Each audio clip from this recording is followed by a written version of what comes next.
Salut tout le monde, bienvenue dans ce débrief de la Ligue. Alors, Real Madrid ici, concert d'ici un match nul ici frustrant, j'ai envie de dire ici 1-1 à domicile face à Girona ici au Santiago Bernabéu lors de cette 31e journée ici de la Liga. Ce résultat porte à 3 le nombre de matchs ici sans victoire consécutive pour les merengues. C'est pas possible ici en championnat et compromet sérieusement ici les espoirs de titre ici. Ils sont désormais à 6 points ici provisoirement du Barça qui a un match à moins. Plus le Barça doit jouer demain, je crois, ici contre Espanyol de Barça. Ici, Barça en cas de victoire face à Espanyol de Barça. Barça va avoir ici, comment dire, 9 points ici d'avance sur le Real Madrid, sachant que ça va rester quoi, 8 journées ou cette journée, c'est déjà plié ce championnat presque, j'ai envie de dire ici. Le Real Madrid ne devait pas perdre ce match. Le Real Madrid devait gagner ce match ici. Le Real Madrid n'a plus préservé ici ses buts inviolés en 8 matchs de la Liga ici. Un peu plus de 2 mois ici. C'est pas possible de perdre un match où tu gagnais ici avec un joli but ici du gars Federico Valverde. Ici, grosse performance de Valverde. J'ai envie de dire ici. Parmi ici, les buteurs ici, depuis ici, le 1er mars ici, dans les 5 grands championnats, Federico Valverde a déjà 7 buts ici. Depuis le premier ici, mars. C'est de vous dire à quel point le joueur est impliqué ici. C'est un bon joueur, j'ai envie de le milieu là-bas. Malheureusement, cette équipe du Barça, cette équipe du Real, c'est pas une équipe, c'est un club, j'ai envie de dire ici. Ils sont pas du tout collectifs. J'ai toujours dit le pressing du Real Madrid jusqu'à présent, depuis le retour ici des cadors, Jude Bellingham. Pourtant, Jude Bellingham te fait un bon match. Faut le reconnaître, Jude Bellingham te fait un bon match. Ouais. Parce que là, c'est lui qui fait un bon match. Kylian, on va pas dire c'est un mauvais match, mais lui aussi, il est là. Malheureusement, le retour de ces deux-là, depuis son revenu ici, c'est 3 matchs sans victoire pour le Real Madrid, dont 2 défaites ici. Vous imaginez ici, avant ici, Kylian et Jude Bellingham, c'est 5 victoires d'affilée pour le Real Madrid. C'était énorme de la part du Real Madrid, mais là, ils perdent ce match ici. Il perd les 3 points puisqu'il repart avec les 1 point ici de la part du Real Madrid. Pourtant, le Real Madrid a tout fait ici en termes de position, 61% contre 39%, mais c'était pas suffisant. Expected goal, le Real Madrid était à 2,22, c'est-à-dire normalement le Real devait marquer ici 2 buts minimum ici, mais ils n'ont pas réussi à marquer. Ils ont fait combien de tirs cadrés ici? 9 tirs cadrés, soit 7 arrêts du gardien ici, énorme de la part de Gazzaniga, le gardien des Girona ici, mais le Real Madrid a tout tenté. Malheureusement, comme j'ai dit ici, le Real Madrid avec le ballon et le Real Madrid sans le ballon, c'est un autre Real Madrid. C'est pas le même ici parce que le pressing, c'est pas du tout coordonné. Les joueurs ne sortent pas sur le porteur du ballon ici. Federico te marque un beau but ici. Tu te dis, c'est bon. En plus qu'en première mi-temps, ils sont sortis sur un score de 0 but partout, malgré une domination nette du Real Madrid ici. Mais ils n'ont pas réussi à marquer ce but ici en première mi-temps ici. Malgré tout ce qu'ils ont fait, 5 tirs ici en première mi-temps, 5 tirs 4 ici. 57% de possession contre 44, mais ils n'ont pas réussi à marquer. Du coup, en deuxième mi-temps ici, ils ont réussi à débloquer ici le but ici à travers ici qui?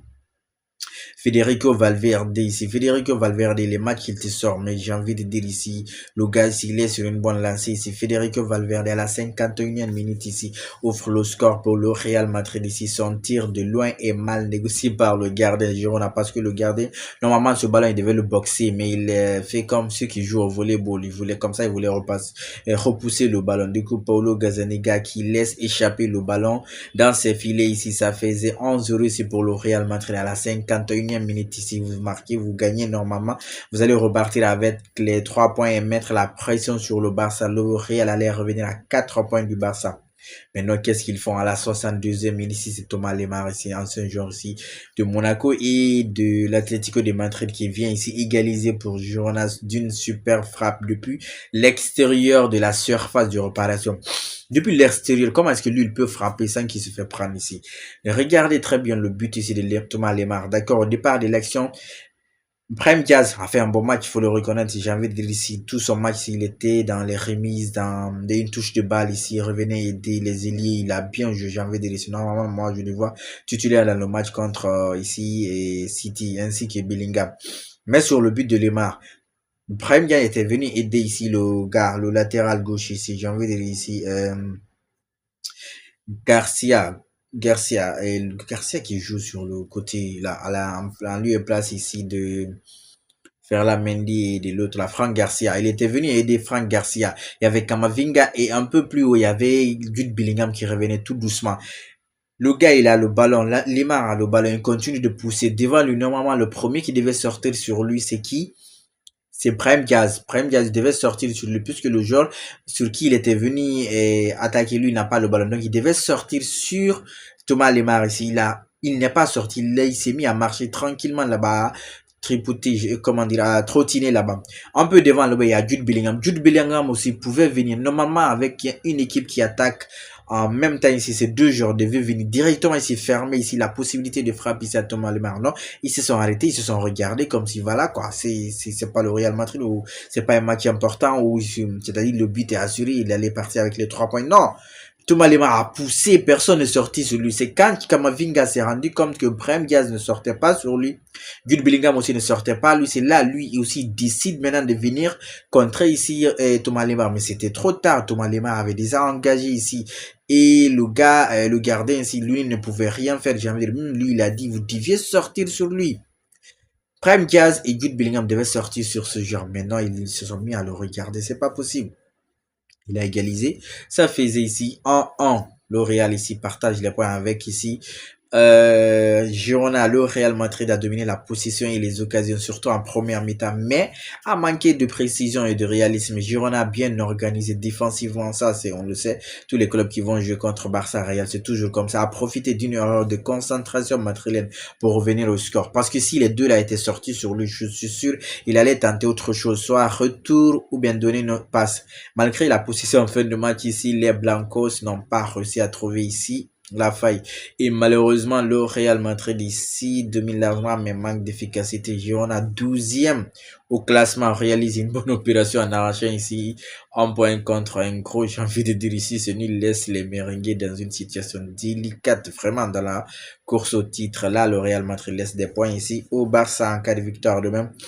Ils vont filer tous trois vers le titre de la Liga parce que là, mais il y a des leçons à retenir parce que là, avec la suspension de Tchouaméni, je crois que Kamavinga, lui, oh, c'est pas possible. Et Kamavinga, c'est pas le niveau du Real Madrid, ça. Donc, on verra bien avec le match de City qui va jouer au milieu là-bas et puis Jude Bellingham lui par titulaire, Arda Güler est rentré. Kylian a passé son temps sur le côté droit là-bas. Il s'est excentré carrément, il a laissé, mais je crois que ça peut aussi être une option. Si Kylian décide de s'excentrer, de coller la ligne sur le côté droit et que Vinicius colle ici, ça va donner une possibilité ici à Jude Bellingham de se projeter, de faire comme ce qu'il faisait en première année lorsqu'il était venu au Real Madrid. Et Valverde aura encore beaucoup plus ici d'espace au milieu là-bas. Donc ça, c'est des options pour le coach madrilène ici actuellement à Arbeloa à voir contre ici, j'allais dire City, contre Bayern de Munich ici à Bayern. On verra bien si les Madrilènes seront capables. Mais là, avec cette équipe, je vois mal ici le Real gagner 2-0 sans encaisser face à Olysée, à Henry Kane ou à Luis Diaz. Ça va être compliqué. Mais c'est le football, tout peut arriver, on verra bien. Mais là, c'est la saison blanche qui s'annonce pour le Real Madrid, vraiment malheureusement. Allez la famille, en attendant la prochaine débrief, on continue de liker, on s'abonne surtout. On reste, c'est